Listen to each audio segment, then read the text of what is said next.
there a second?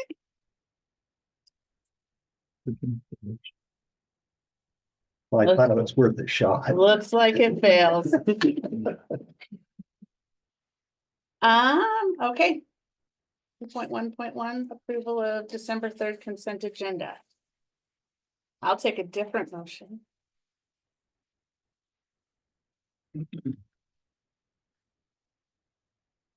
I guess we're done. Member Brownell, I move to accept the consent agenda for December 3rd. The one that was billed at starting time. Member Schmidt seconds. Second, is there any discussion? Hearing none. Member Smith, Yes. member Tidwell, Yes. member Richardson, Yes. member Brownell, Yes. member Schmidt, Yes. member Wilson. Yes. Right, 4.0, policy GBN, JBA, JBA, GBN. Say it 3 more times. I know, I said slow. At a previous policy committee meeting a few months back, we had discussion and reviewed this amended policy. And board member Schmidt astutely looked through that and found a portion of the policy that seemed to leave out an aspect. And if you look at the portion here of the packet that Tanya has put together for you from our July meeting, the particular area that we were wondering about was it did not point out if in cases of sexual harassment that if a student was a minor, if they could provide, it didn't say whether or not that consent needed to be provided. And we could talk about what it might imply, but we wanted to gain some further insight. So we did contact with Tanya's help, Spencer Lewis at OSBA to ask for his interpretation of that omission. And what I'm going to do is pass out to you his response, because I could read it to you, but there's a lot of technical aspects. I'd rather us review it together. So I will pass that out.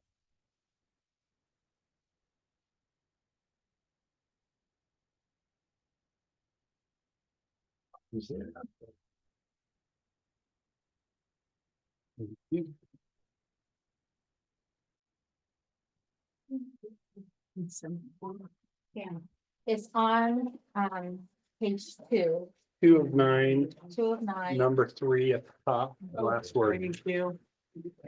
I didn't like. There's an extra, right?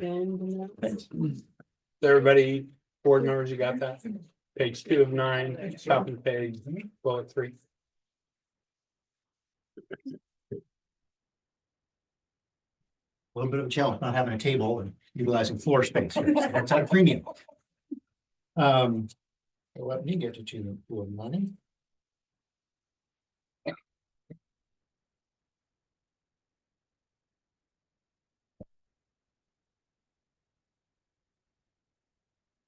The portion in which Spencer gives us a little bit of perspective, if you'll be there, as he says, good morning, Tanya. Definition comes from ORS 342704 and references those 4 items there. Sexual harassment of students includes a demand or request for sexual favors in exchange for benefits, unwelcome conduct of a sexual nature that is physical, verbal, or nonverbal, and that interferes with the student's educational program or activity, or that creates an intimidating, offensive, or hostile educational environment. And C, assault when sexual contact occurs without consent. So he then goes on to cite OAR there, 58102100038. And I'll forego all the letters there, but starting off with B of A, lowercase b or capital A. Sexual harassment includes a demand or request for sexual favors in exchange for benefits, unwelcome conduct of sexual nature is physical, verbal, or nonverbal, and that it interferes with, again, with the student's educational activity or program, interferes with the school or district staff members' ability to perform their job. So in this case, it's the staff members' ability. creates an intimidating, offensive, or hostile environment, or assault and sexual contact occurs without consent. He then states if sexual contact occurs with consent, it could still be sexual harassment if it meets, and you see there BA or BB in the statute, or BAI or BAII in the rule, but likely would not be if it doesn't meet either of those. This doesn't mean that it is allowed. It could still be considered sexual harassment under the federal definition, Title IX, sexual conduct, sex discrimination, child abuse, or something else. And if you want to flip over the page there, that just concludes the message there, if you have any additional questions. So that was his answer. That was his counsel. We're not. You don't have to follow what, you know, the way the verbiage is right now. We certainly could, an amendment could be made to that to make it our board policy that reads more clearly. But that was his answer, is that essentially there are other, if it violates any of those areas, if it impedes with the student's learning, then yes, it would be considered even without consent. Or excuse me, even with consent, would still be considered sexual harassment. That's a pretty, heaven forbid that ever happen. That's probably a bar I think we could easily show that it would impede with students' education. That being said, again, we can have more clear language there if the board so chooses to have that, and the committee so chooses to have that. So for number 3, though, it talks about specifically assault is when it's this thing. So it's not necessarily changing that language. It would be if the policy committee wanted to add more language, like a number 4. Okay, I'm sure I understood.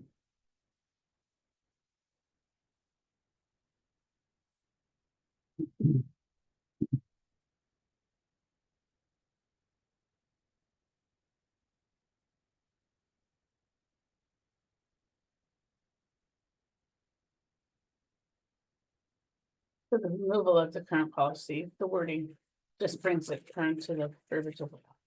Correct. Yeah.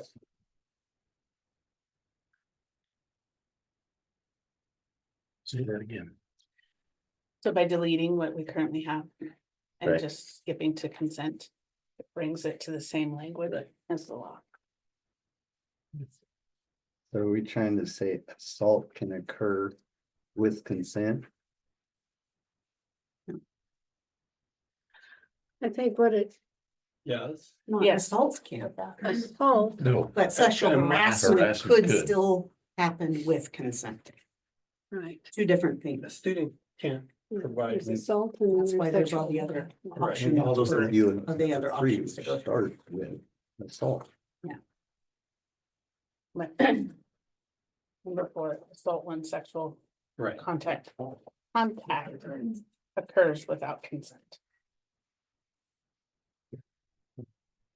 Oh, But then got it. read below, oh yeah, Yes, okay, you're right. sexual contact occurs with consent. It could be sexual harassment. What do you think, Joe?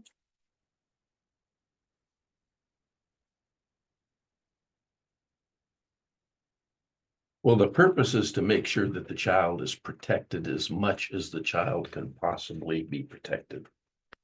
And to have absolutely no wiggle room for there to be an argument as to whether that child is abused or not.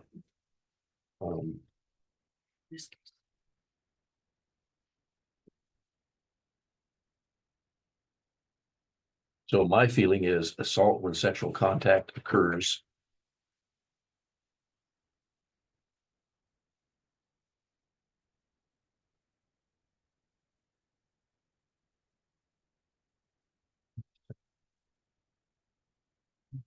Well, you have to look at the flip side. Assault can occur. It doesn't have anything sexual in nature. And it would not be considered sexual harassment. It would still be assault. Yeah, It falls under some other thing. this says sexual contact or with contact, excuse me, assault when sexual contact occurs.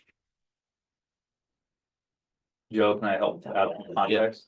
So this is under the section of definition. Right. Is it anywhere else? Are we talking about it anywhere else? So I think it is important that their definition meet the Oregon statute. Yeah. And the law. So from that standpoint. when you look at the other language about reporting, that's really what we're getting at. In this policy is a lot of reporting requirements. That's the initial step. Could this definition deter somebody from reporting in some way? Is that maybe a concern, or do you think the language under the reporting requirement is good enough that they wouldn't wiggle out of reporting it because of the consent language? I think if you have followed anything that's going on in St. Helens, that there's nobody gonna do any wiggling about whether or not they're gonna do their mandatory reporting Yeah, at this point. People are gonna be on top of that. trying not to state my opinion here. I'm just trying to Right. work to Yeah. make No. sure we're seeing this for the context of it's a definition, and then I think the language above regarding the reporting But really should dictate. you yeah, know, but our the- mandatory reporting requirements. Pretty ironclad. Mhm. Yep. For So that's what I'm getting at, Joe. I think that the reporting requirements would trump the definition when it comes to what we're trying to do to protect the children thing. Just to be extra clear, Joe, your question, if consent, without consent should be removed, am I understanding that correctly? That it should just read sexual harassment, ... is assault when sexual contact occurs? Is that what you're questioning, or am I misunderstanding your thought process? I'm struggling it with myself now that I've Okay. looked at this, so. Because I think if we look at it from that standpoint, get rid of all the words in between. That's probably not something we want to do. To give my opinion. Chad, are you saying that we should not, the ones that are struck out? No. Not at all what I'm saying. Another way. He's trying to clarify what I'm Joe's just- saying. Another I'm way putting of- the sentence together instead of having Got it. 15 bullet points in between. Another way of saying it might be with or without consent. But That's you have not to what I'm remember that suggesting. this is just a definition, like Right. Dustin was talking about. This is just saying, what is this? This is that. Assault is Sexual harassment with section is this. Unlawful conduct is that. Mhm. Assault is without consent. So we touch you in any way. So why don't we just, without. Okay, that's the question, that's the key, it's assault. Right. But I want to make a.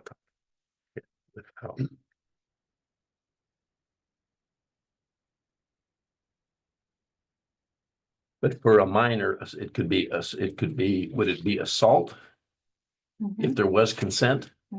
Because they can't give I consent. can't consent. Correct. Yeah. The minor can't give consent, so Yeah. it's always going to be without Sexual. consent. We do have 21-year-old students. But this whole policy refers to not just students, but students, staff members, or third parties. Right. And that's where I was So concerned with, I making was sure it concerned with. matches the it, law yeah. would be the most important. Yeah. Mhm. Well, does it? Yes. Yes. In the way it's Okay. written in here. it does. Yeah. Then I'm good with it. As written. So we've had a first reading, right? Now it goes to, now we move to first reading. Oh, okay. So we have ours. So Technically, we think, we're all good. but we're not. Policy process, we move. Everybody done? How do you feel? Gary, you're good? Debbie? Yep. Okay. All right, Good to send it on. have a tongue twister. GB and AB, JHFE. When we looked at this policy back in August, July, whenever we do. Member Richardson had a question about the second to the last paragraph around electronic communications. And whether or not it needed to be in there, since we do have GCAB, personal electronic devices and social media. The reason it does need to remain in here is because the policy GCAB is specific for staff. This policy that we're looking at for reporting suspected child abuse is also for contractors, agents, and volunteers. And so we want to make sure we have that very clearly delineated in the use of electronic communications outside of an approved device is strongly discouraged. Other than that, we worked through all the other words last time. Vanessa, can you point me to where that? The page 3-3. Second to the last paragraph that starts with any electronic communication with students by a contractor, agent, or volunteer for the district. Mhm. So for that reason, since it covers more than just staff, we want to leave that paragraph in this policy.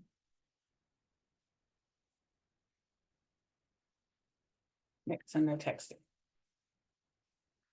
Right. Yeah, just through our approved methods. So what's the other policy? The other policy is GCAB, personal electronic devices and social media staff.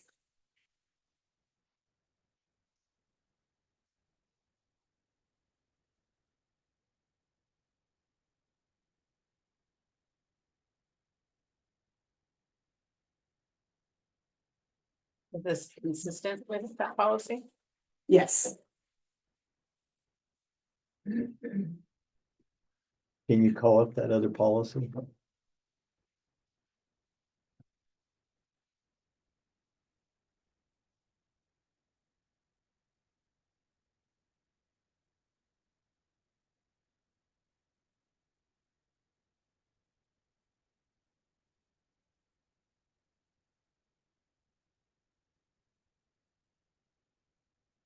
GCAB.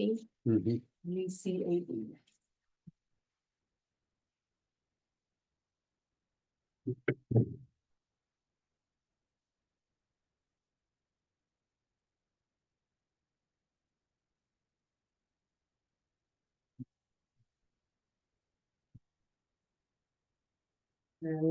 Second to the last paragraph. Not there yet. No, on that first page. It says communication with students. That's the paragraph that. You're gonna have to make that bigger.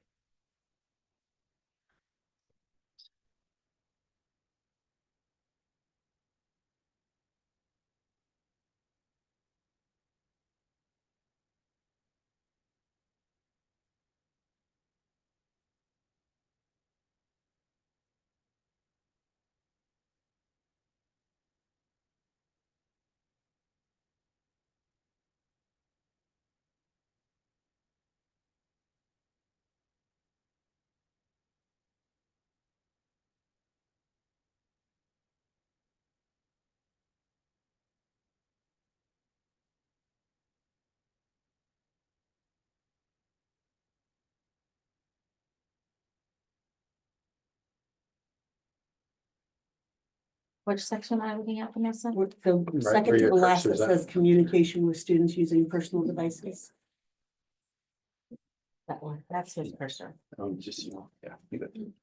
Oops. Just kidding, the screen you had before. He's controlling that. Don't need to have him. The personal electronic. Yeah. Gary, do you have it? I have it. Stylus during instructional class time. Going There you go. right There you go, there, Gary. where it says communication with students. That's okay. Okay. So what I heard you say is that our electronic communication policy is weak or defective. No. And yes, I mean, that's not what I said, but yes, go what ahead. I heard you say Okay, is that it's weak or defective in that it only covers staff and doesn't cover volunteers, contractors, agents, and other persons. so didn't say it was weak or defective, just it's two separate policies. This specific paragraph is when we're talking about reporting child abuse.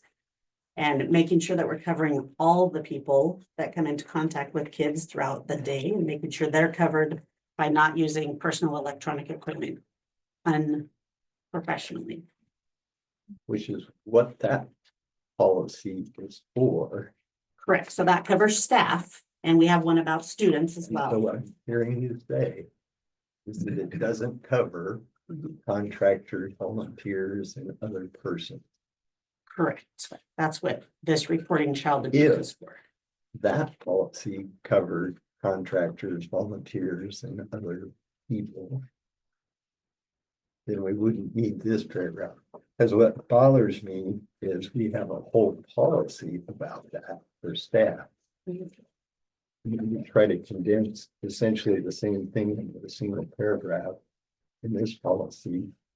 And it's not necessary if that policy is effectively written. So I would counter that the policy is effectively written for the staff that we employ in terms of all about personal electronic devices. This just pulls a section out in regards to reporting suspected child abuse and knowing with our contractors, volunteers, coaches, whoever, that it's called out specifically for them as a mandatory reporter and for what's appropriate and not appropriate. So could we make adjustments to this? Possibly, but it's already written into this one, so I don't see the need to do excessively more work for that. Well, I'm trying to figure out how it takes a page and a half to cover it for staff. And it only takes.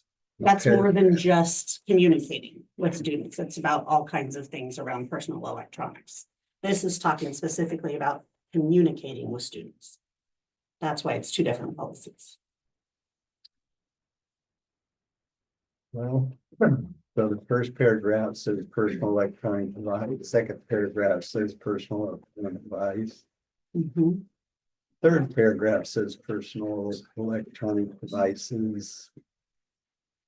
So pretty much that whole thing is about electronic communications. Well, one's about liability for loss and damage. One of the paragraphs is about making sure they're kept off and quiet during instructional time. So I would argue they are two different things.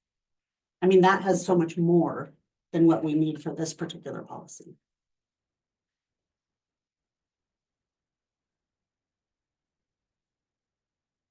My preference is that policy is updated to cover these other people. This isn't listed here Are you okay with the way that it's, because we already have a sentence that says the district shall make available to students, employees, contractors, agents, volunteers, a policy of appropriate electronic communications with students, which is not this paragraph. I'm assuming it's a policy. It must be that. What is the policy that we're going to provide to our contractors and agents? One's come up over there for them. I was looking at this in terms of specifically around reporting suspected child abuse. And who's all responsible for reporting that Yeah, child and it's abuse. having it And called there out could like come that very explicitly in the child abuse reporting. That you too Just- are become. Yeah. Required to do. It further solidifies what you're responsible for.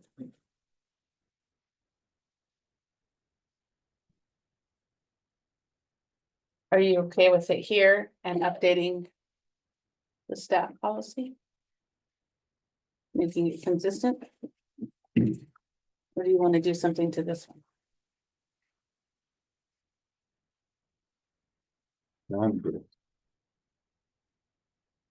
We want to put GCAB on the next policy committee?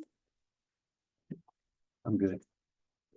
Okay, I've expressed my opinion. you want to do something about the opinion? No. Okay. Are we all good? We good?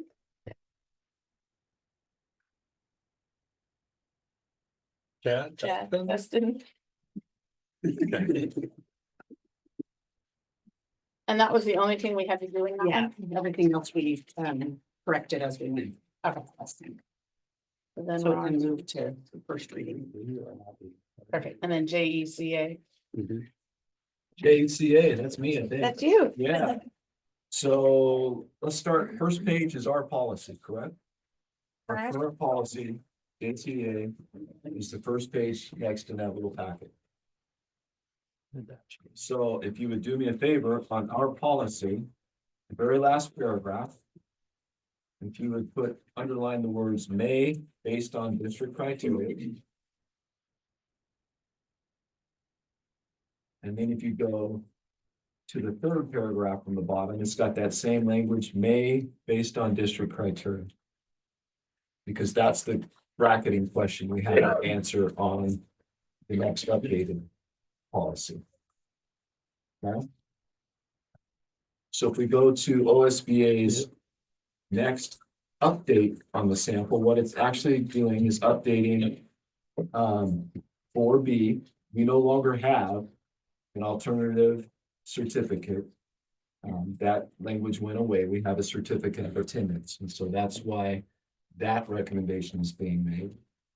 OSBA is also then in 7 saying that instead of board, it's saying that the district will do one of those things, and it would be our recommendation that we continue with the same language we've had, which is may, based on district criteria, deny any regular admission to a student who has become a resident student and who is under expulsion from another district for reasons other than a weapons policy violation. So we may deny regular admission. We cannot deny admission, but we can say, for instance, if a student was expelled at Hidden Valley High School for selling drugs, and then they moved into the Grants Pass School District, and Hidden Valley, instead of going to Hidden Valley, they were assigned to go to the Merlin Alternative Center.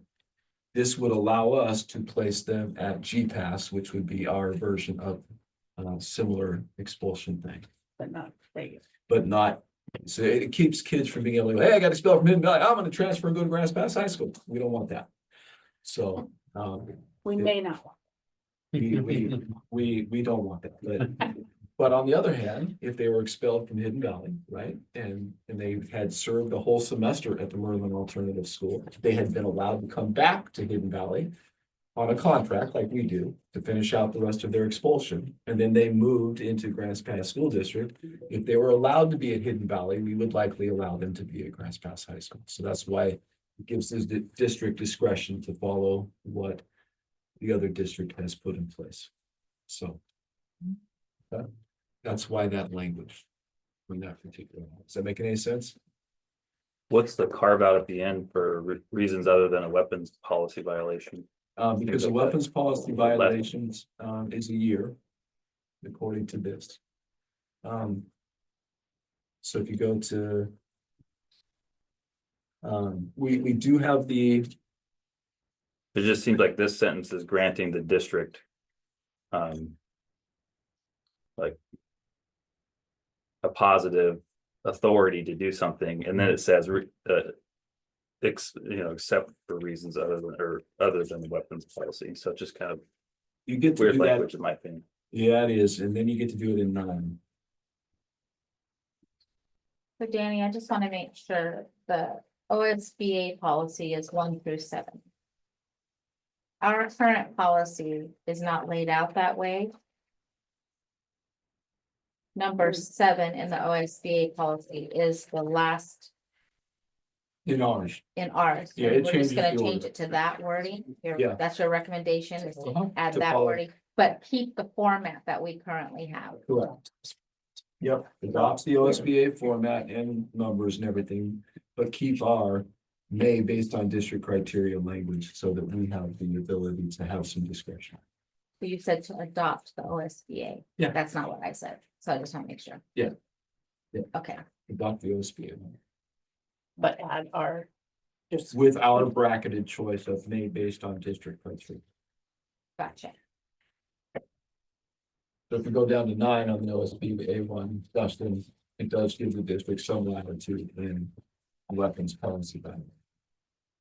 It is kind of weird, but And weapons policy violations are under a different stricture. Yeah. And process. Yeah. Is why that exception is there.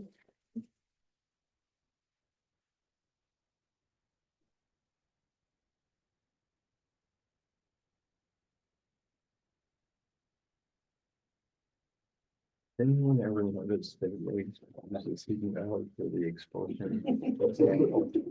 Are there any North Valley? Oh, I'm not here. North Valley kids have ever gotten in trouble in the history of the school. Although the rumor is that one of their students was the last student to experience corporal punishment, but I don't have any personal knowledge of that, maybe.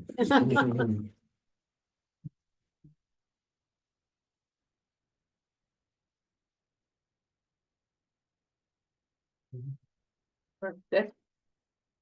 Moving on. Okay, so we're deleting JECA and we're adopting. I think so. You said Yeah. Ray, That's- based on district criteria for 7 and 9. Yes. We're changing 8. Changing what? Nothing. Nothing back to, thank you. AHPE medications. Okay, I did some very in-depth side-by-side reading of the OSBA policy and our current policy to figure out what's the same and what is different, just want you to know. It's what it appears, there's a couple of changes to this. One is adding in the ability, if you look on the OSBA version, on page 2.2 at the top, and it talks about a non-injectable short-acting opiate antagonist. We currently do have these on all of our campuses. It would be my recommendation that we keep. The full recommendation is going to be to adopt the OSBA policy in the format it's in, and I'll explain why some of the parts were taken out. And to include the opioid, sorry, now I'm Tommy today, non-injectable, short-acting opioid antagonist language that we already do. Is that Narcan? That's not. Yeah. Yep.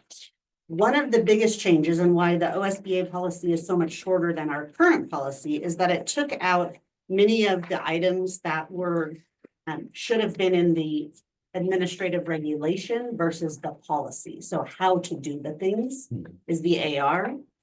Why we do it is the policy. So it took out the part around the superintendent designating some healthcare plans. That's already in our ARs to do. It took out how the students can request to do self-administration. That's in the ARs. Getting permission is in the ARs.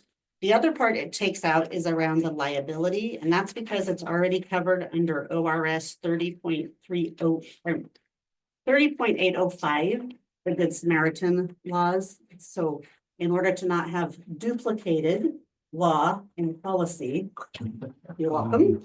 And that's why those were. So it'll be my recommendation that we adopt the OSBA policy as written, including the bracketed language on 2-2.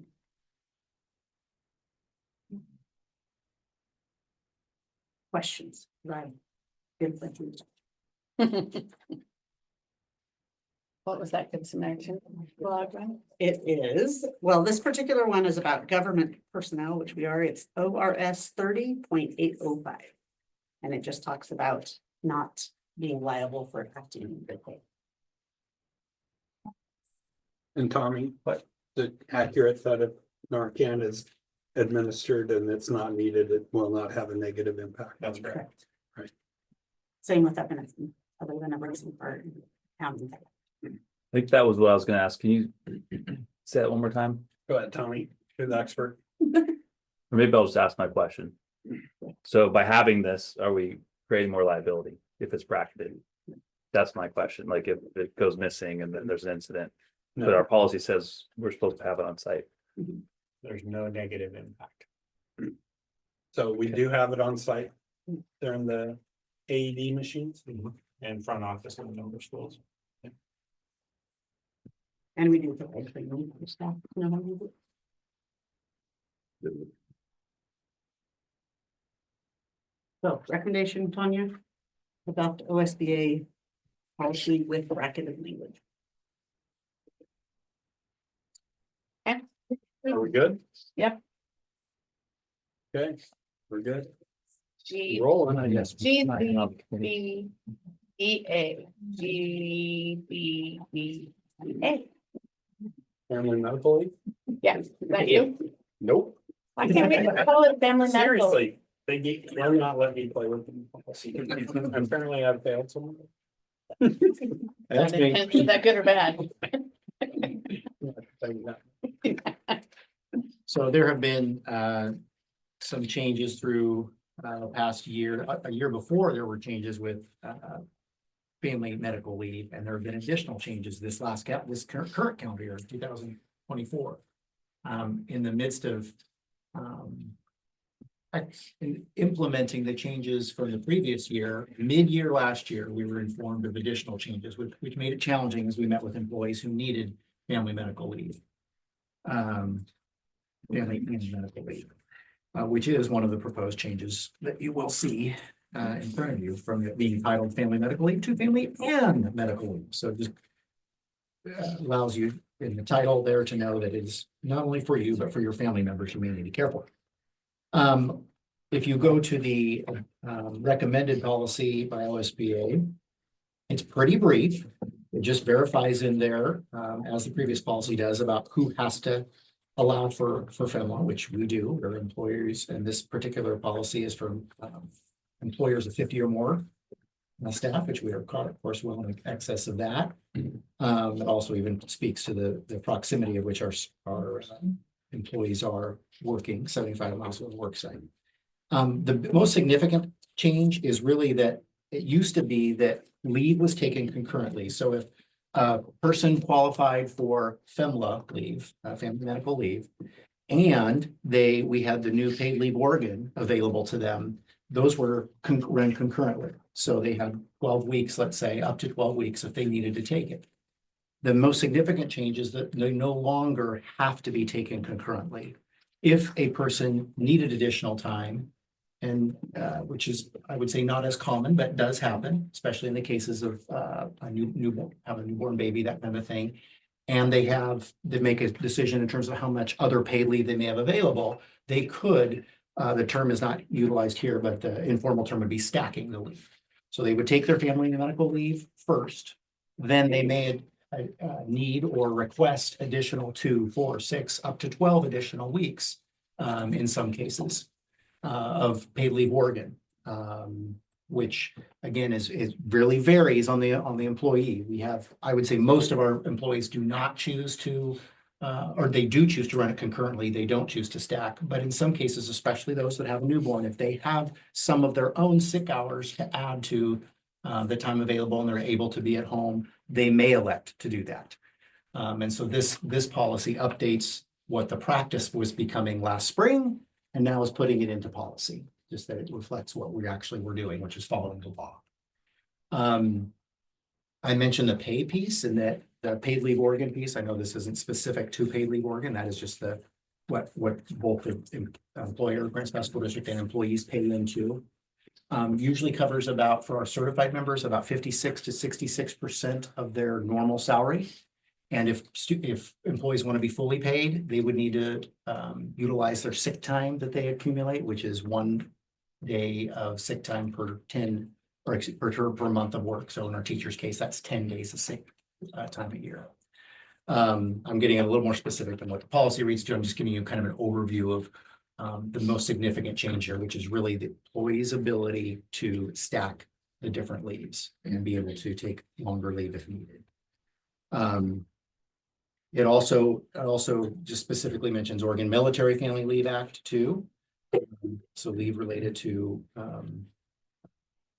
military needs. And you can kind of get lost in a lot of those acronyms, but it does spell them out for you.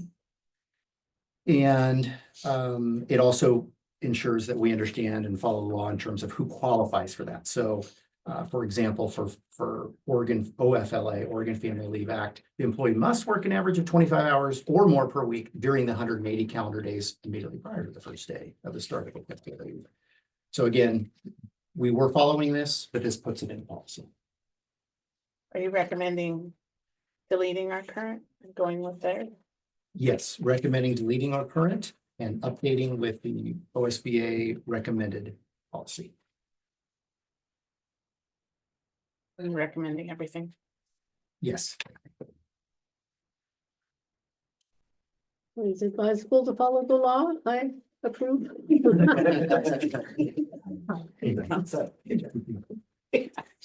there's a note at the top of this that says. Having policy and an AR in place can assist with compliance. That's why we have this policy, because. Without it, we would have a harder time following the law. Am I interpreting that correctly, or? Yeah, I will We're tell you. following the law no matter what, right? Everybody knows that, Mhm, but mhm. I thought that was interesting that. That was spelled out that way. This is not required, but. It might help you with compliance. At least the And I- understanding for the staff of the compliance. And I will tell you, there were districts across Oregon in about March of last year that were throwing up their arms like, no, this is the new, no, well, we're changing it, it's changed. And the implementation was rough, because it was, we were giving employees one answer and then finding out, no, the answer's changed. And so we actually had to get in contact with some employees over about a 6-week period that we met with to say, well, there's been a change. You actually have additional leave available to you, should you want it. So yes, that's why I would recommend the current language and that's proposed and adopt that. It does help. It does help. So Just checking. we don't need this policy That's what it says. because it's written wrong.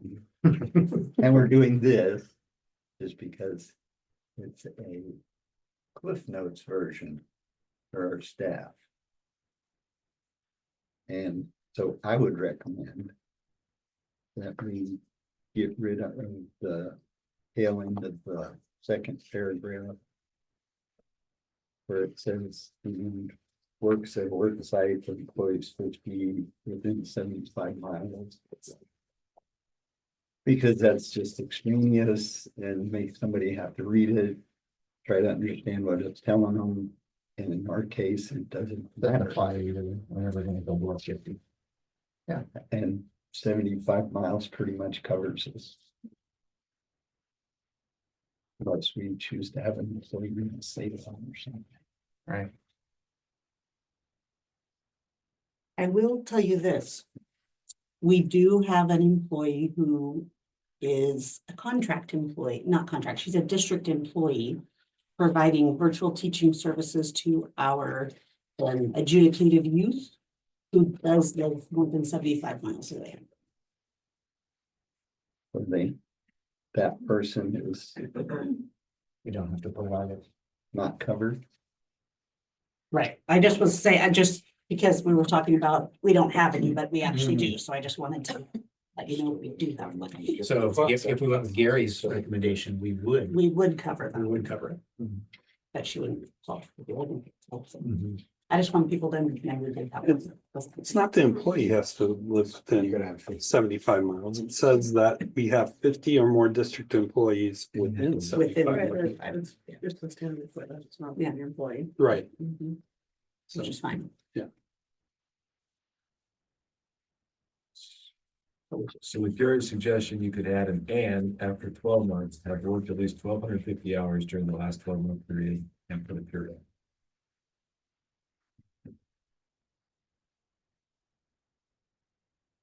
Maybe less words. And there would be less words. But again, it's the standard we have to live by. Yeah. We have 50 employees that live within 75 miles of the Yes. code. Has nothing to do with the employee living within 75 miles.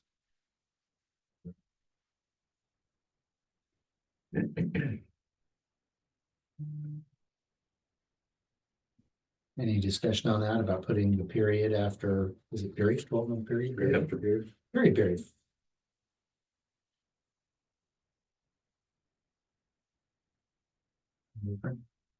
See where it's necessary. Yeah. I Okay. think. Leave it Okay. as is. Cleans it up a little, I'm- less numbers. Are you saying leave it as it is, because it doesn't need to be removed? I think it doesn't need to be removed, but if people feel like it's cleaner, I'm okay with that too. I think it's. Not about the employee at all. It won't change our practice, it just makes for a few less words. I don't know that they're very important words because. We have to follow It the law. doesn't change practice. Right. Well, what we were saying, the purpose of this was to be the Cliff Notes version for the employees. And that's one less thing for them to Have to think about it. True. And nobody's gonna get tripped up over it if it's not there. Oh, does that mean? So where's this spot gonna be? Right Period there? after period. Yeah. Third line down in the second paragraph, first word. And as Danny said, you need to end. Add an and, yes. Right there. Where are you adding the After and? 12 months. So it should, I think, First we, 12 months. Connie, should be in order for Take employee to out be the eligible adding. benefits. The Put employee a must have period been after employed. period, Yeah, remove the last, yeah. and then we're gonna Yeah. adopt this one Where are we and all at? delete our other one. Yes. Do we have anybody opposed to that? So with that amended change, we have thumbs up. With the amended, okay. Are you good there? I can make Okay. Okay, I just, Domestic violence, harassment, sexual assault, bias, stalking, it was way easier to say than those letters. We need a kindergarten teacher here to read the letter for us. Okay, So what we just covered in the previous policy there on family leave, this is actually just an addition to. It's clear, it's a separate policy or board policy, but it really just says if you've experienced domestic violence, harassment, sexual assault, bias, or stalking, you may qualify for leave as well. So that leave could look different based on what individual needs are.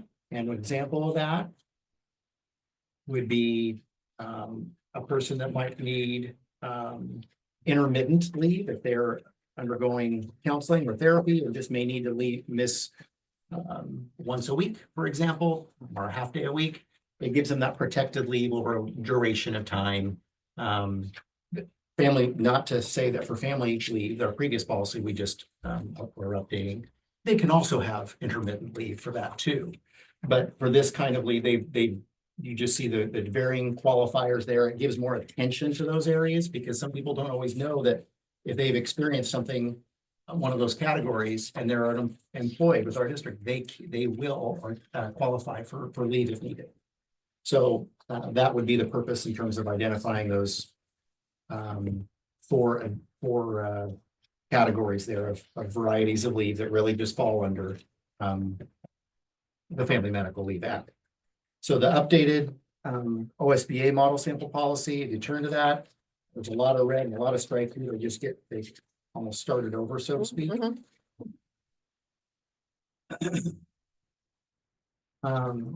We can go through every highlighted word and every strike through, but I will tell you that for what I have read through, there is not any significant change. It just talks about, in fact, most of it, Gary, you talked about how this should be a kind of Reader's Digest version. It seems pretty readable if an employee were to read through this. Basically, we cannot, the way an employee would qualify for this leave, it could be a court order, it could be a police officer, police report, or it could be a doctor, a medical provider that provides the district information. And it just essentially throughout the policy talks about how employees are eligible. The one limitation is on 2-4. And it's halfway down. And it starts after you see 1, 2, 3, 4, and 5. And then right below that, the district may limit the amount of leave if the eligible employee's leave creates an undue hardship on the district. In my time here, we have not had anyone utilize leave for these reasons. Annie, you in your tenure did not either. But I think, again, it's more about awareness so people know what's available should they need it.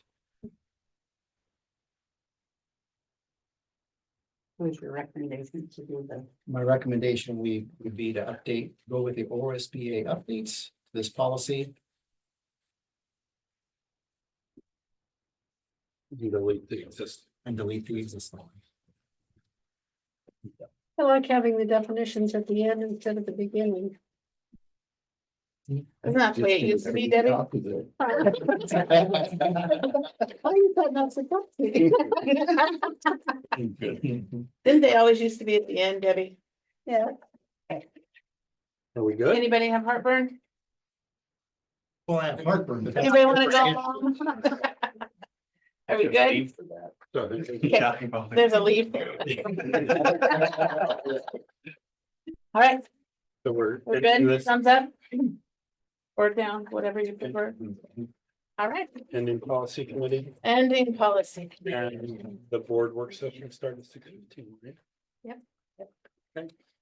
All right, we'll adjourn. Units, you're free. Everybody have a. I bet that's exciting.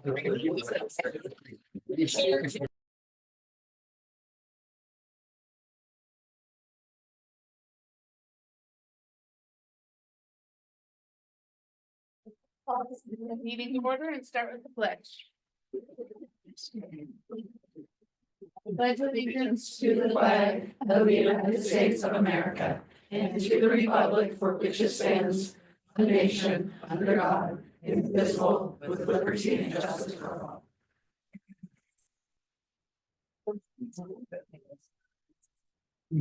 We have.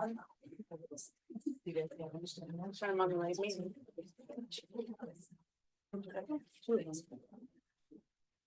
We have the consent agenda. Approval. Of December 3rd workshop. I would entertain a motion.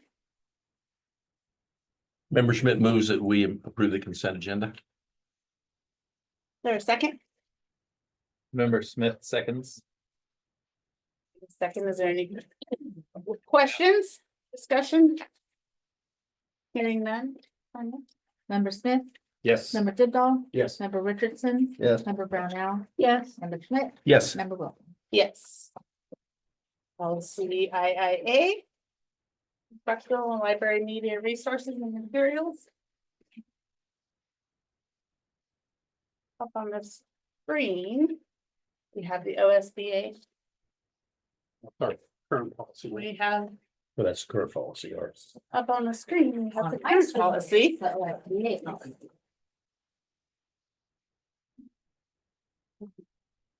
The long awaited OSBA policy in your packets.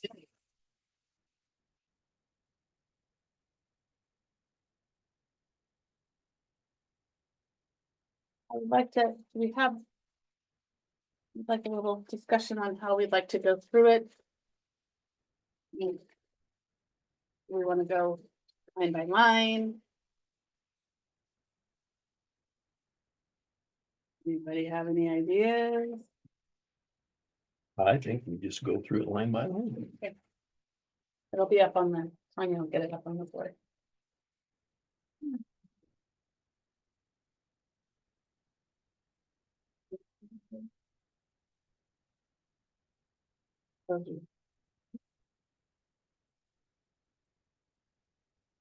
I'm gonna just go ahead and start, we can catch up. So there's bracketed material.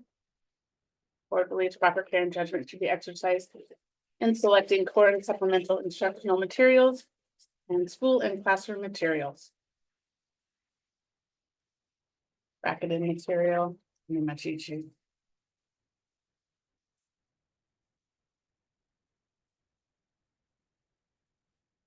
So the wording in bracket comes with options.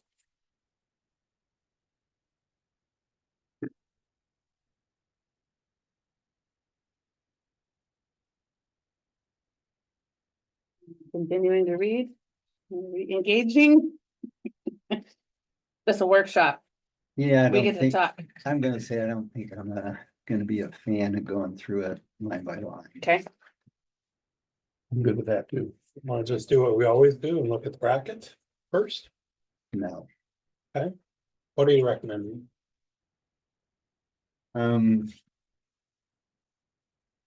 Well, my first observation is this is a complete rewrite replacement of the policy that we currently have.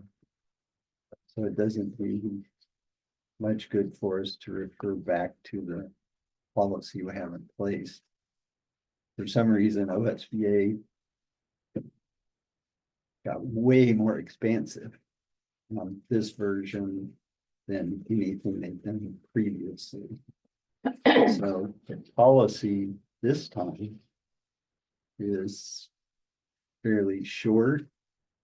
And they had 5 or 6, Six, I think. 6 ARs, which for our current practice, we're leaving the ARs to the district staff to work through those and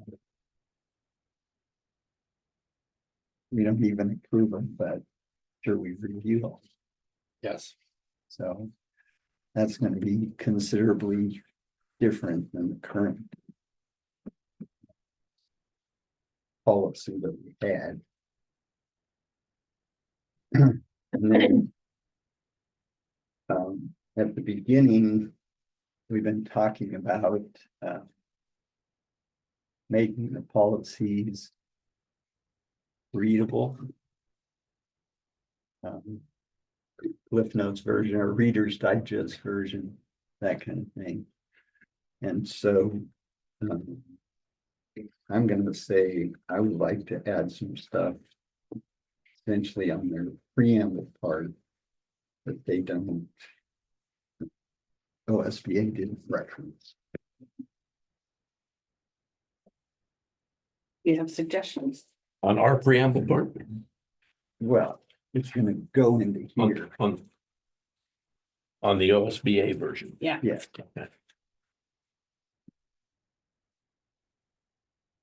Or are you suggesting including a preamble? Yes. Okay.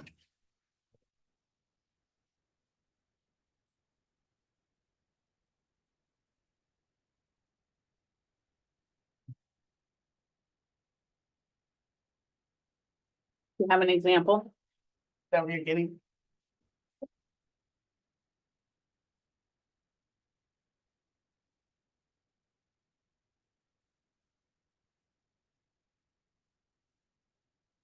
Yeah, as opposed to the one that the OSB had, which just says the board's gonna have proper care and judgment. I don't know. I have a couple. Want me to just read it? But you've had it before. The preamble, Yeah, So That's the one we have from before. yeah. it's in your binders.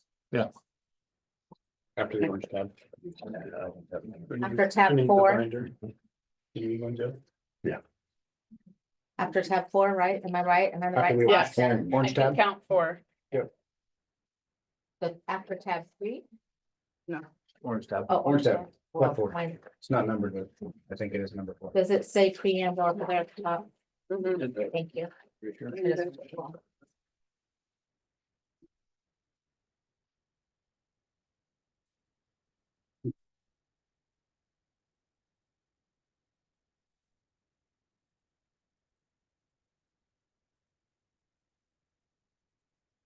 And I think it covers much of the same stuff, although it's a little more.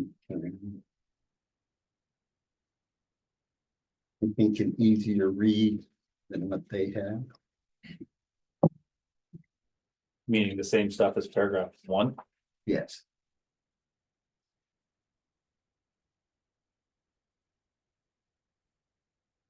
Because this preamble here has the same race, creed, race, color, creed, national origin, religion, age, sex, or disability.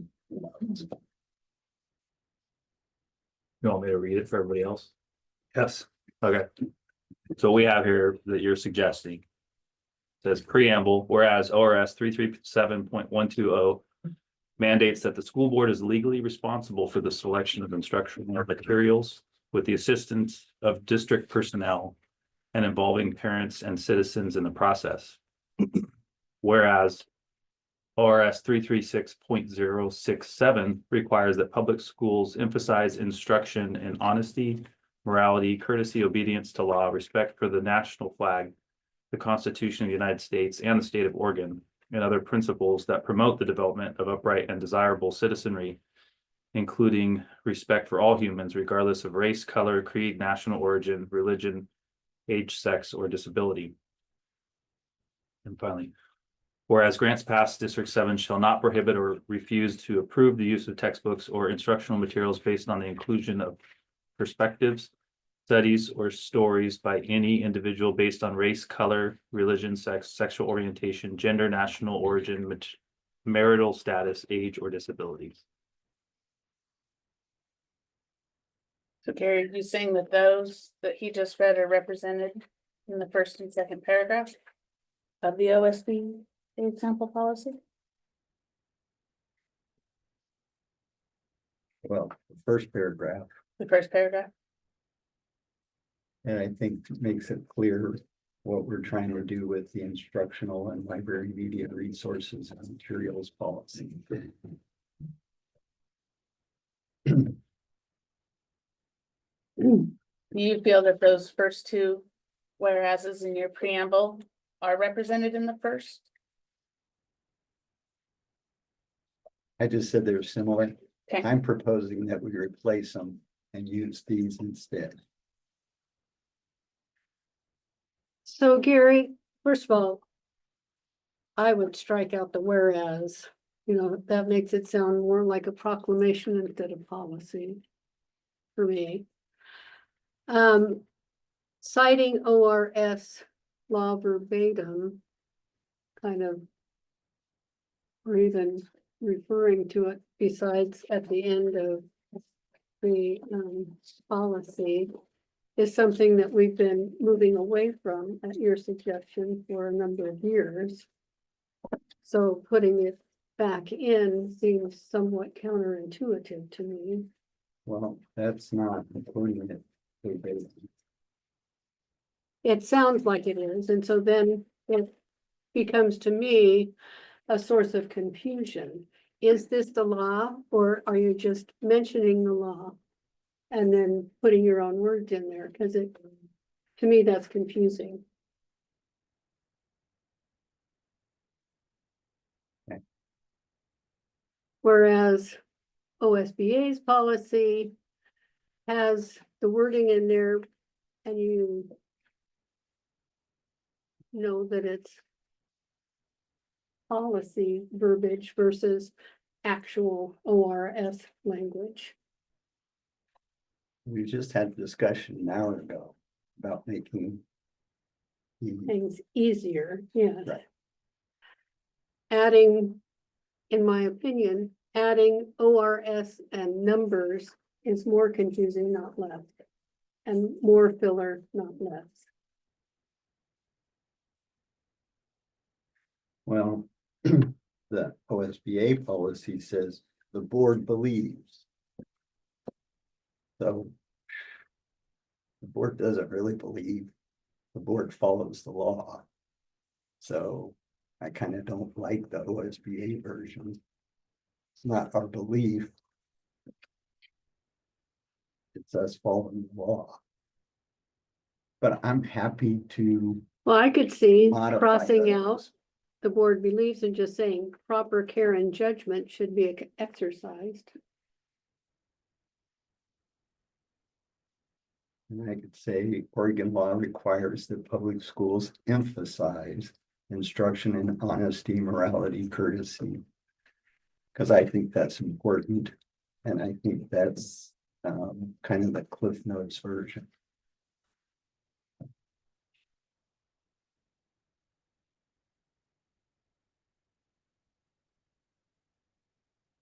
Anybody else? Think anything? Does that sound like consensus or looking for consensus? Didn't sound like consensus. No, I'm waiting. I'm looking for it. I rephrase.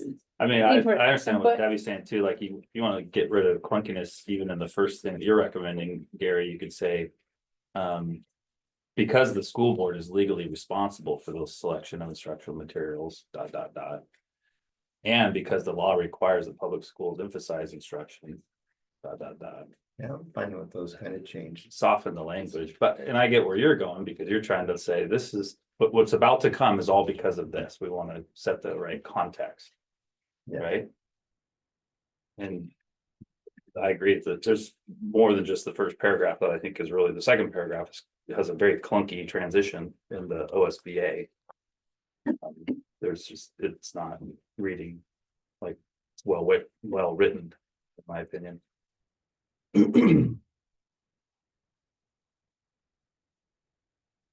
Work on that. Can I work on it? We just Oh. write down what you said. Oh, what I just said was if, like Debbie was saying, we get rid of the whereas ORS and just say. The school board is legally responsible, or because the school board is legally responsible. And because the law requires, or it's, you can say, and because ORS. Requires yada yada. And then it's basically saying. Everything that follows now is rooted in that. Right. Debbie, Which is much stronger than the board believes. Agreed.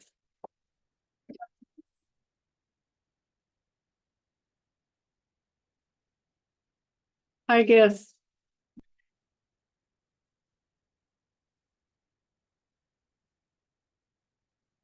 I kind of hesitate. I know that OSBA has been working with lawyers for 2 years on this policy.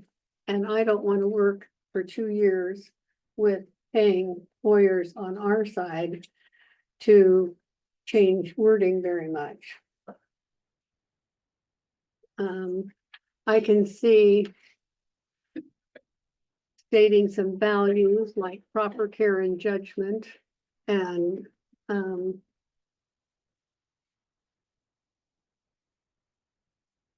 then you wanted to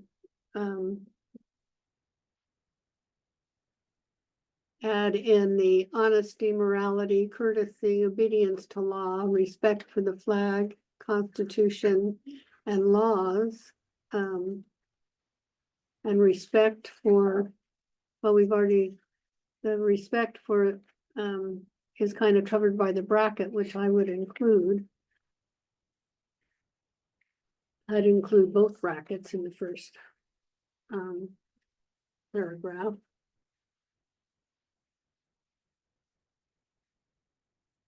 And that kind of covers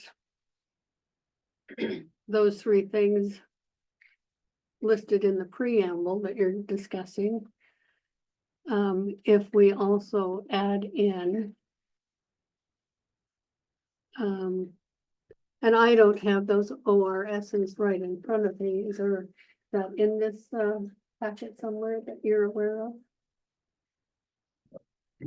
As I have not double checked on the exact wording on those. ORS 337.12 is referenced in policy. ORS 336.067 is not. Reference And- what? In the OSBA model. Oh, gotcha, okay.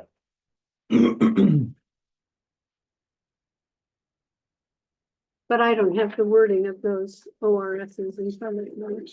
Or, Let's say for purposes of the conversation, it's correct. I Or believe it's I a have correct a summarization. summary from Rebecca Jacobson on those. You already did. Somewhere, I'll have to find it. I Okay. don't.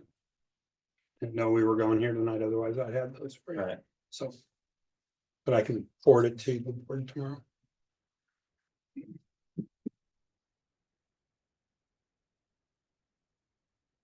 Gary, it sounds to me what you're wanting is to ensure that the board and community understands the responsibility of the board. That it's a clear responsibility. Yes, That's why you're putting this in terms of mandates rather than believes that we are required to do that. We just don't believe we can. that's true. so It's for not the only reason for Yeah. it, though. I think we've often had our policy meetings and looked at policies and said, why are we doing this? And so this sort of spells out the why we're doing it. So the law reads, the district school board with the assistance of teachers and administrators of the district shall adopt a list of textbooks and other instructional materials for each grade and subject, which instruction is provided by the school district. District school board shall adopt the list in compliance with 337-141.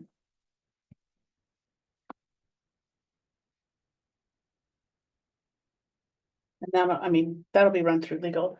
Debbie, your concern is Well, working, so first of all, I'm gonna say nothing in those 3 paragraphs there should be controversial. Right. That's Oregon law. Right. So. Don't get why it's controversial. And Tim, if you're trying to reference where you have that information, it's on the, after the 5th tab. Okay. Good, thank you. so. Tanya, are you keeping? Well, you guys Uh, are kind of, I'm trying, so Which far on the first preamble, I've crossed out the first part. Of the sentence and changed it to because the school board is legally responsible. And then on the second one, I've heard 2 different things, but the one that's sticking with me is. Take away the whereas.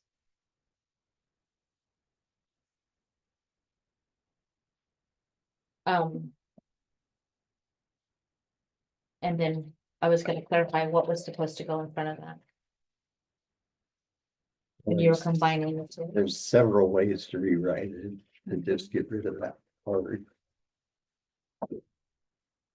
What I said was because the law requires, but I don't Thank even you. know if the word law is what we're talking about, but replace whereas with because. Because the ORS requires. I'm Yeah. gonna write law. Mhm.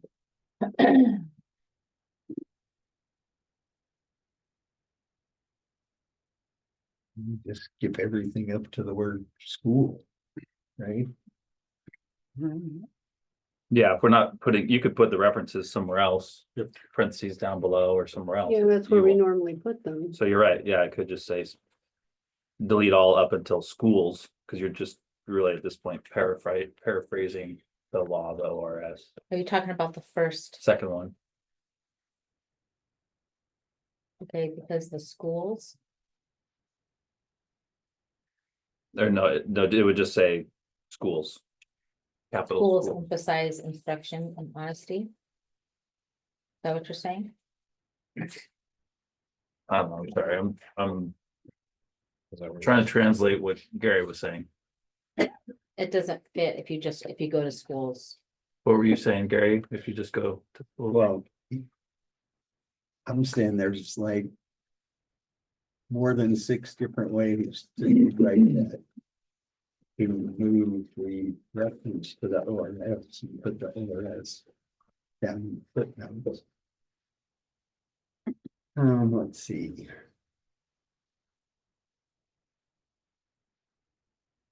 That's You how can it is say- on every other You policy. can get rid of everything up to schools in the second paragraph and start it with.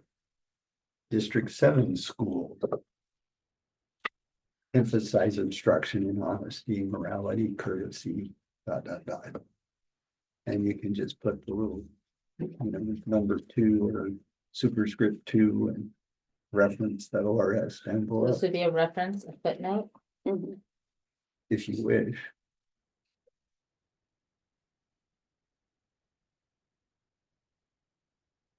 All right, I'm looking at the current policy. And the current policy opens up with the board is responsible for selection of instructional materials. It's broke down by instructional materials. Library media. Supplementary and so forth. But I guess what I'm asking is. The current one is short, succinct. Clearly states our responsibility. I would think what we are responsible for, that it's not, it's our job to delegate it. Certainly to ensure that everything is appropriate. When it gets to that point where it comes to us, but I don't understand what we're gaining. By rewriting that first paragraph in the current policy. because the OSBA policy has broke this current policy into 6 different policies. So they're recommending that we change it. They're not telling us to change it. Correct. So, you know, the goal, one of the goals was to come here and last time we met was to wait until they provided us with their draft of what they believe would be an appropriate policy. And we would look at it as a potential guide and say, does this help us or does it not help us? They're not telling us what to do. They're giving us a guide. So I get back to the same thing. I mean, there are certainly things that we can probably work on and change and clarify and so forth. Why would we rewrite something and make it much more complicated than what it is? Just because OSBA gave us a model or because it really needs to be done? So the big picture question for me is, does this need to be changed or does it not? That first part of this, our current policy.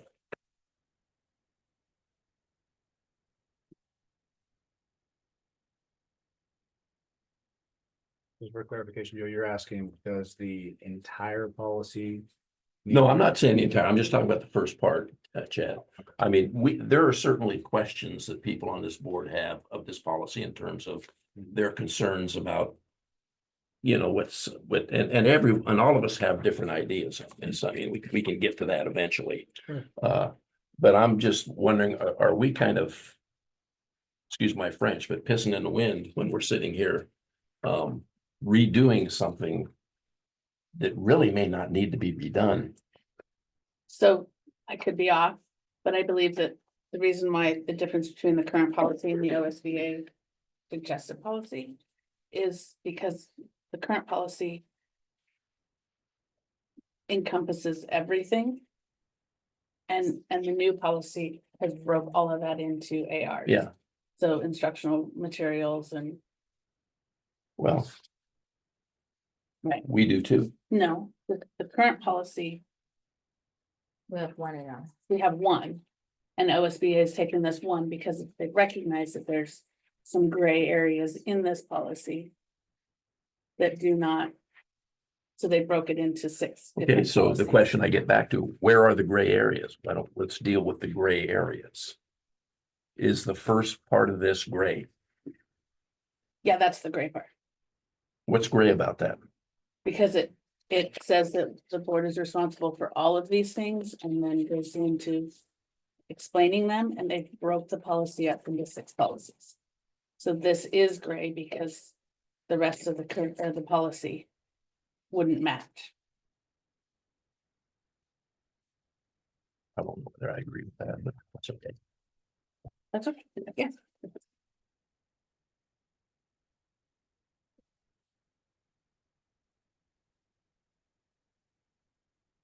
As we look at what Gary's been proposing, I do like the inclusion of the verbiage. I think this is what you have written there so far, Tanya. That may or may not go anywhere outside of this room, but it says that the school board is legally responsible for the selection of instructional materials. That's one thing that I take pretty seriously and I think is really, really important for the board to weigh as we go through this process. With the assistance of district personnel, also important, and involving parents and citizens in the process. That's not in the current or former policy. So I do like that that is included in this. What, Chad, if you would show me, say that again, what are you talking about? Okay, to me, it does say that the board is responsible, okay? And the board delegates to district personnel, which means they're involved in. So tell me what's missing. Parents and Involving citizens. parents and citizens in the process. Okay, now that I agree with that. And I just think the language is stronger. Yeah. I think it makes me take pause when we think about selecting or not selecting certain things. So that may just be me personally, but Yeah, sure. as I read the actual language there, that is whether surmised from the ORS or not, I think it's pretty damn close to what I read before. It means something significant to me. But again, I'm just one person sitting up there. Do we know if the law 337.120 references citizens and parents?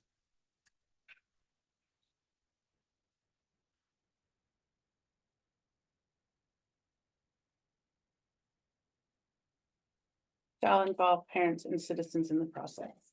And also here, the current one, Got it. Okay.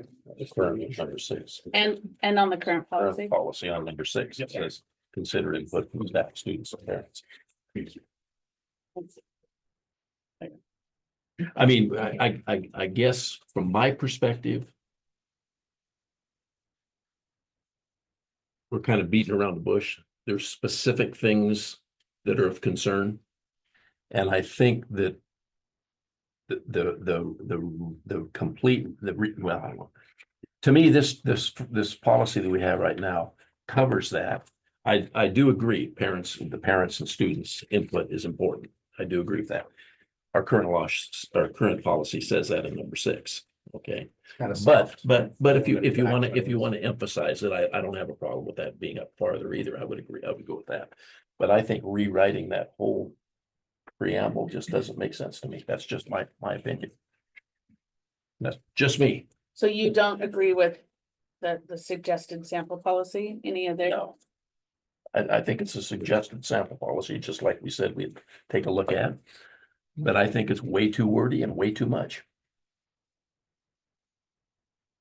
I mean, how many people really want to sit down and try to read all of that and make sense of it? I think this one makes a lot of, I think it's very clear. I agree with Chad. I do like the idea of parents and student input. I think, But you're looking at the old one. yeah, I am. You're not looking at the OSBA. Oh, I am. I'm looking at the OSBA one too. Well, it ain't short. No, I'm not. You know, he likes the shortness. I of like the short. Current policy. The current policy is what I'm saying. The With the OSBA addition- model is just a model. It's not a requirement to follow that. It's just a model. And I personally like the short and sweet, clear, with the addition of what Chad shared. So I'll stop there. So I hear 3 ideas.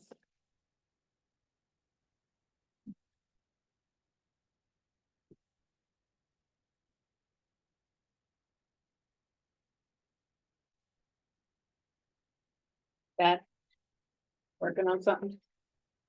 Just making notes for myself right now, but you want me to work I on was something? hoping you were working it out over there. Well, Okay. I see what Joe is saying, is that the language is very similar. I really do think that the language that is listed there would strike out everything in the old policy and potentially this new policy, that the OSBA sample policy. If we said the board is legally responsible for the selection of instructional material with the assistance of district personnel and involving parents and citizens in the process. Oregon statute requires that public schools emphasize instruction in honesty, morality, courtesy, obedience to law, respect for the national flag, the Constitution of the United States and the state of Oregon, and other principles that promote the development of upright and desirable citizenry, including respect for all humans, regardless of race, color, creed, national origin, religion, age, sex, or disability. And then we haven't got into that next one yet, but I don't know if we want to. See, this is where It's too wordy for you. You don't like Yeah, all, you this don't is like right. all the Yeah, I get- pomp and circumstance. yeah, all the, even when Even I where see I stuff have on, even when I see stuff like respecting all humans regardless of race, creed, color, blah, blah. Okay, what about if they don't make much money?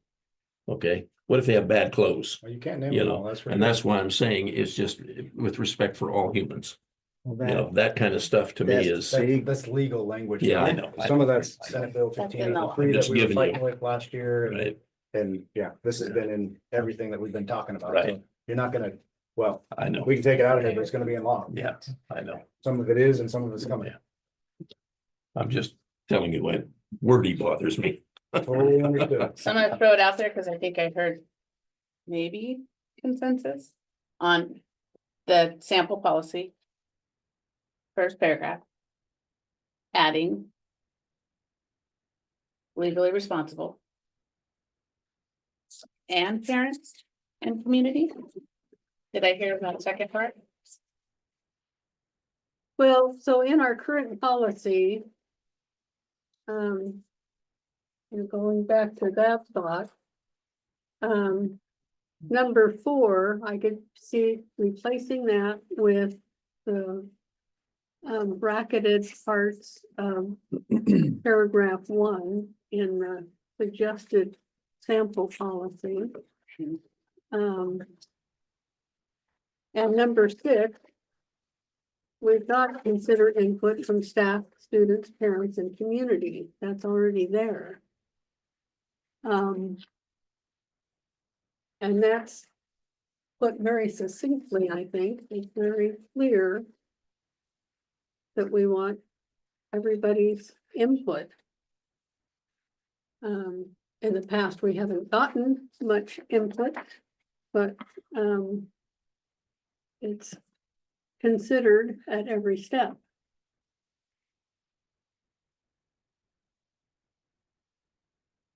I think the one thing that we've heard in our recent listening sessions is that people are very happy that we're listening. And so in the past, if there wasn't a lot of input given, maybe that's going to change. So I would respectfully disagree on that stance. Also, I think considering input is different than involving parents and citizens in the process. Those are not miles apart, but they're certainly separate statements. And that's why I would want it to be more focal and front and center. If we're going to do something like create a preamble and not just say what we're doing, but we're going to say why we're doing it, then let's say why we're doing it. I think we all know that we've lost 500 students through COVID and we've gained some back, but we're still around that number. I think creating trust in our citizens and in parents is of paramount importance to build this district up to bigger and better. And so for me, that's hugely important.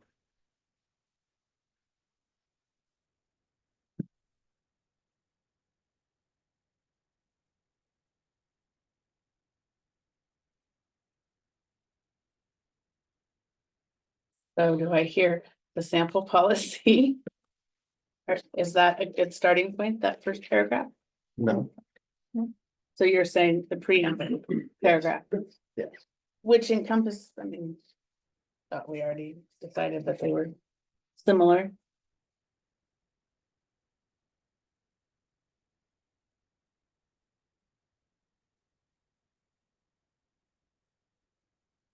I generally think the preamble with some of the modifications is more specific and just like hits like it should, like if you're writing an essay or whatever, it's like that's because of this is what we're doing.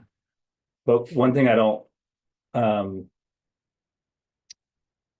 know if we're gonna like if we're kind of bouncing around because like Debbie, you were saying that you actually like some of the language in our current policy. So are we looking at this through the lens of our current policy, or are we looking at it through the lens of the proposed, or both? Or are we gonna, like, I'm trying to gain some context for, are we making changes to the proposed? And that's kind of our baseline, or are we gonna try to make changes to our existing, and that's our baseline? Let me answer from my perspective. I'm coming from the perspective that you said Debbie was coming from. I don't take issue with the first paragraph of the current policy. I think it's fine, except I like what Chad says, where you add considering parents and not beyond considering, but with the involvement of parents and students as well. Finding a way to add that in there. Board delegates professional authority to the selection of instructional materials in accordance with the policy below. Where was that? Where was I reading something?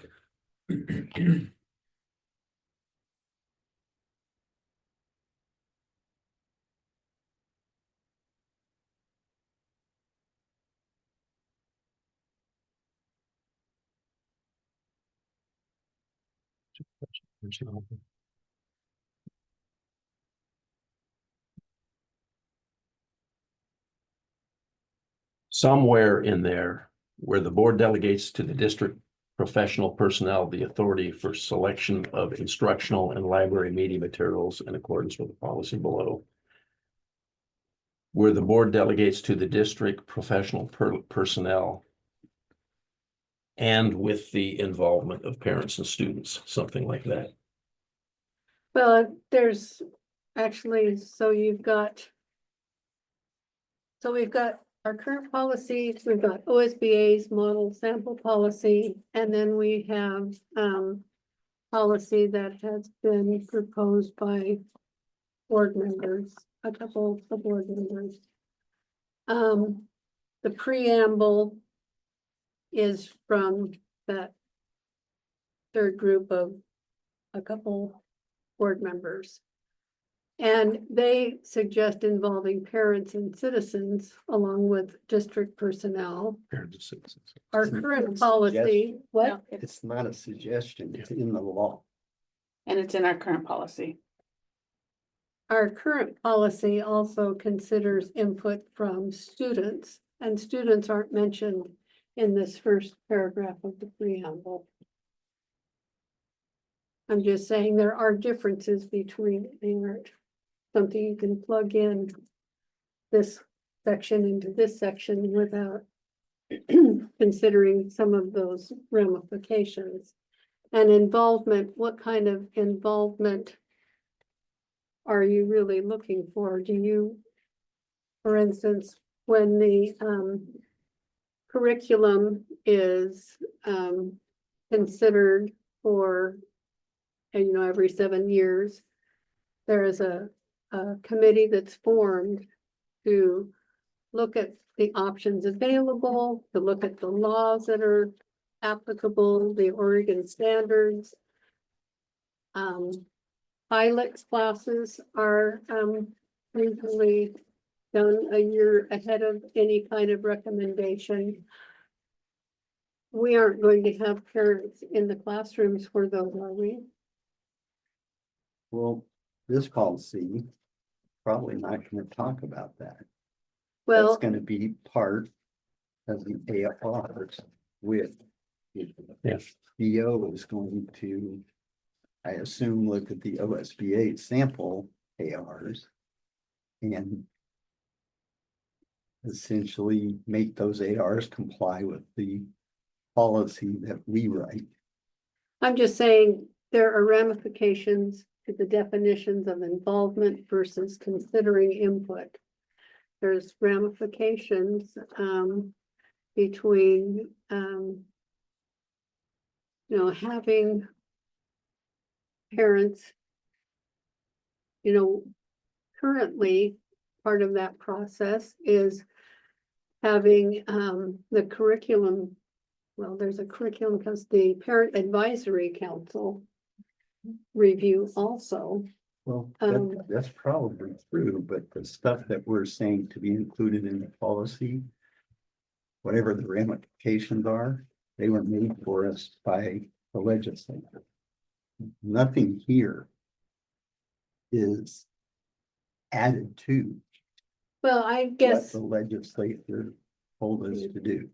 I guess the point I'm trying to make is, I don't know, we were talking a little bit beforehand about definitions. I don't know what the people who brought forth this proposed policy, what their definition of involvement is versus the legislature's definition of involvement versus what our district has traditionally done in the way of involvement.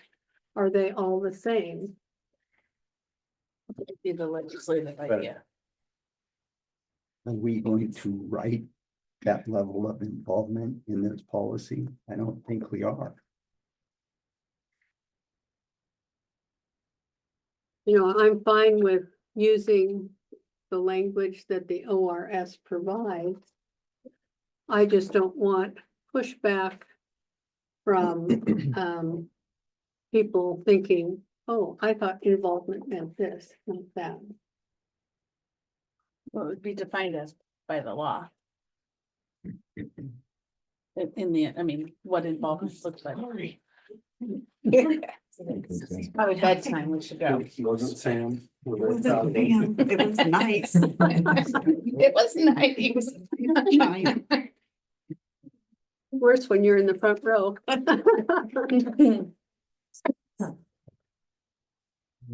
Just, I'm just pointing out the buttons that are being pushed.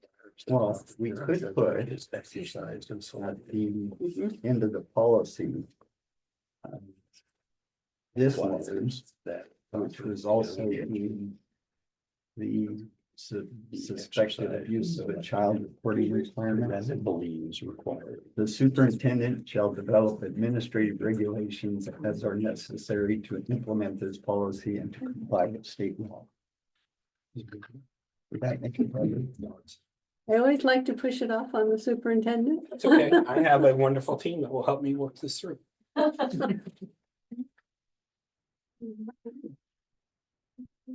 Will we read that? Go Well, for it. let's see. Okay, I'm looking at the OSBA sample model, and again, I like short, succinct, and it is long, but. How does it change things if the opening sentence is the board requires that proper care and judgment be exercised in selecting core and supplemental instructional materials and so forth? How about we just jetson the OSBA one and just do these two paragraphs with the softened modifications? Because they're both the same. That's what you're saying. Yes, say that again, Gary. I said, I prefer to jetson the OSBA first paragraph and to use the first two paragraphs that we've been talking about with some modifications to make them. These two softer. paragraphs here. Yes, Which, So use I'm the sorry, first paragraph here. which two paragraphs of which version? I think These- Gary's these saying get two rid that of that we've been one and talking add about. those. The two. one that says preamble. The preamble, right. the, I mean, the OSBA one has a preamble. They just didn't say preamble. So we can take the word preamble out.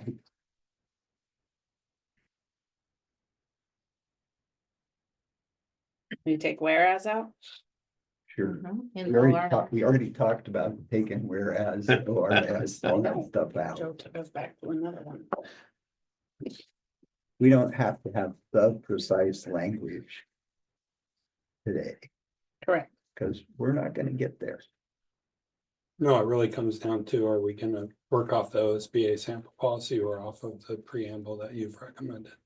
I've got, what I'm hearing is 2 board members want to use the OSBA sample policy, 2 board members want to use the preamble, and 2 board members are okay. On the same consensus I did. Yes, I did. Am I summarizing that well? I don't know who you're thinking of. Yeah. Who you pointing to? Please tell me. Okay, Dustin and Cassie are like, okay, we can live with it, and Joe and Debbie are leaning more towards the sample policy, and Gary and Chad are leaning more towards the preamble language. Okay, what's Cassie and Dustin leading toward? I think they are, We can More- work, they can work in either realm. we can make it say, Joe wants the old policy, actually. That may be true. Actually, you're right, but. Oh, you didn't want me to make that harder?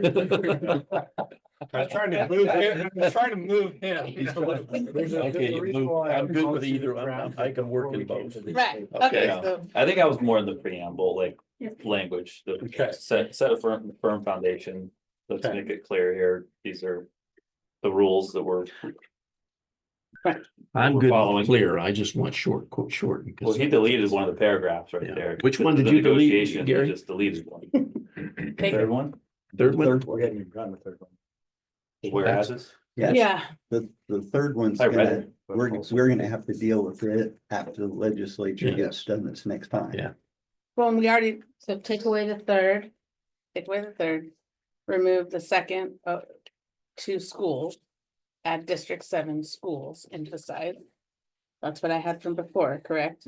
that's what I have down. Okay, And the first one says, because the school board is legally responsible. for the selection. So the other thing, Or the- that Just it, do like The the- school board?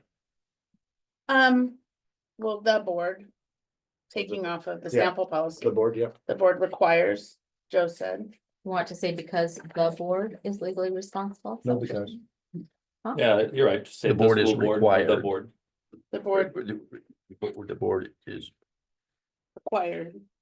the board can is we just say required. District 7 emphasizes instruction and honesty, morality, courtesy, obedience to law, respect for the national flag, Constitution, laws of the United States and Oregon, other principles that promote the development of upright and desirable citizenry. The thing that is missing from this preamble second paragraph that's in OSBA is sexual orientation. And I think that should be in there also. And gender. Well, sexual And gender. orientation was on the third paragraph, so Right. yes, Yeah, that we was can the bring one it that up. just crossed out. But would that language just be, is that repeat of 336-067? Like, should we, is it copy paste out of there? Oh, Think All of that. sexual orientation and gender identity would be missing if we eliminate the third paragraph, and I would caution us to not mhm. leave those. Out. Into those folks out, right? Let's make sure. Yeah, third doesn't have gender identity. The preamble doesn't. That's what I'm saying. The law does. Right, so we should just go with what the law says. Correct. Mhm. Yeah, it's not there because it's not in ORS 336-067. That's Yeah, why. but it's we're not there. eliminating that, whereas ORS 30067. That's why he's got the third paragraph in there. I'm just telling you why it wasn't. in Yeah, there. but that will allow you to put it in there Sure. too then. So yeah, let's make sure we include everybody, I guess is the bottom line. Yeah. To the best of our ability. Yeah. That goes back to Joe's point. Yes. Size 10 feet. Or larger, Larger tenant. or smaller. Okay, So what I'm what do you hearing have? Yeah. again is the board is legally responsible for the selection of instructional materials with the assistance of district personnel and involving parents and citizens in the process. And then it's going into the second one. District 7 schools emphasize instruction in honesty, morality, all through that, and then we get down to including respect for all humans regardless of race, color, creed, national origin, religion, age, sex, sexual orientation, gender identity, or disability. Is that the wording that came from OSBA? Mhm. Did you remove the word legally from the first, like, 3-4 No. words? No, it still says It's the in the board is first legal. sentence. The board is legally responsible. Sorry, I couldn't hear. Thank you. Excellent. And just wanna, not to muddy the water, but I just wanna mention it in case Clear? we're involving parents and citizens, but I believe current policy also said students. Do we want to add students to that? Yeah, Yeah. Can I ask too, could you, it's citizens, but should it be District 7? I mean, if you're gonna involve people in the process. should it be Yes. District 7, Yes, Citizens. like you live in the District Yes. 7 boundaries. yes. Be part of the process of the selection of the material. Absolutely. 337. I thought you were gonna add board secretary. He has to be on them all. Tanya, that brings up an interesting point for me. How does that work when we have students that attend District 7 that aren't within the District 7 boundary? We have lots of teachers that aren't within the District 7 boundary. But but they we're also qualify under the including staff. district personnel and we're also Well, no, no, including I'm just- students, yeah. Just asking how that plays out. If you don't live in the boundary, but you play in the boundaries, Well, if you have a student or you're an employee. so then it doesn't matter. If Right, it says district, that's what I'm Right, yeah, asking. because then you're a Because student there's- of District That's one of 7. the, that's one of the things I hear a lot of people talk about is that I interact with District 7 all of my life, but I don't have any involvement in things because I live on this side of a road. I'm just curious what that means to all of us, Because you especially have a- since we encourage. Inter-district transfers. We have students that allow- come here from elsewhere. And We do. even in voting though, Yeah. We'll take like, your students, we I'm don't a, want your thoughts. I'm a staff person of District 7, so I can be involved, but I can't vote for Right. anything for District 7 because I live in the county. Right. So there's that. I don't get to vote things in. So I don't know that the law states students. That's No. illegal. Yeah, It doesn't. So it not that we says do or citizens, don't, which I just think includes that students. it's. I'm not reading it in the law. I see citizens and parents. Well, I don't we, think it would hurt to involve them, but I think in the education world, anytime you get children involved, it's a good thing. okay. Well, we have 3 minutes. You want to start another subject? so, Next paragraph? so you want to be clear. Tanya will type this up, send it out in the morning so that you all have a chance to read it with your eyes, not just hear it, and make sure we're all on the same page. Does that sound what you want to do? Yeah, I'm gonna say that whatever we do in one meeting, I'm gonna need at least 24 hours to think about it. Right, I just think Yeah. you'd want to see what we've decided on as you're thinking about it, yeah, right? Yeah. Okay. Yeah. All right. So we can do that and get that out to folks and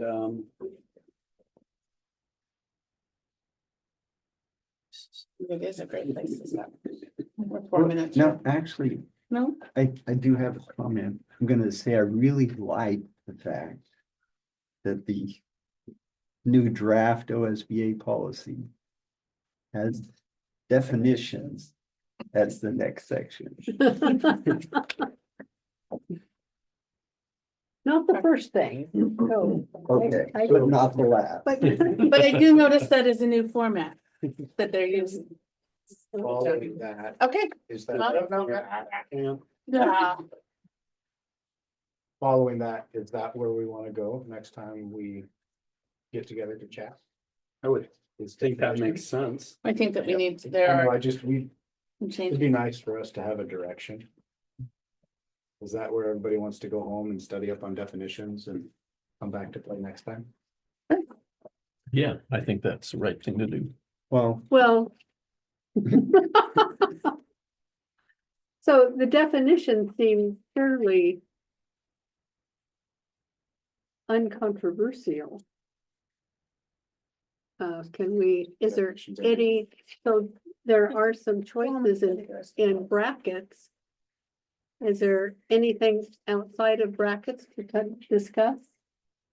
Well, I'll just say like back in the first section under paragraph 2, like I said before, it's very clunky. There's no transition. Doesn't read like an introduction. It just says. In the second paragraph, a material involved with a consideration. I mean, An attempt to include I every. mean, I don't even know what that is, right? Because we use the word challenge, but then I think I've read consideration. So I kind of know, but like it just reads clunky to me. Because you're introducing a term that like most people may not even understand. You're jumping into so. I don't know what to do with that, but just doesn't read smooth. Doesn't- I can't talk smooth, so it doesn't really matter what I say, but. That's my opinion. So I would recommend that we at the next meeting, give a thumbs up or whatever on the preamble or the introductory paragraph. Okay. And if we're good with that, then we move to definitions. Yeah. Well, Well, it sounds like there's we've got to more. move to the second paragraph of the There's- OSBA sample Oh, policy. Sorry, I apologize.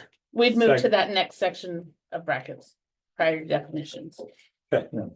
And study for definitions too, in case we get there. so I'm gonna say that, for purposes of trying to come to some agreement, we didn't talk about the third paragraph. But, we all know that that's highly likely to come back in this legislative session. Which And, third paragraph of the Yeah. preamble, is that what you're referring to? Yeah, and I don't see anything wrong with saying that anyway, even if it isn't something that's current law. I'm not following where you are. So, Promoting. having- so the suggestion, board suggested policy, the third whereas, Okay. that's Gary's, correct me if I'm wrong, saying we should include that whether or not it's included in the next legislative session or not. Well, what it says is District 7 shall not prohibit or refuse to approve the use of textbooks or instructional materials based on the inclusion of perspectives, studies, or stories by any individual based on race, color, religion, the legal laundry list. I,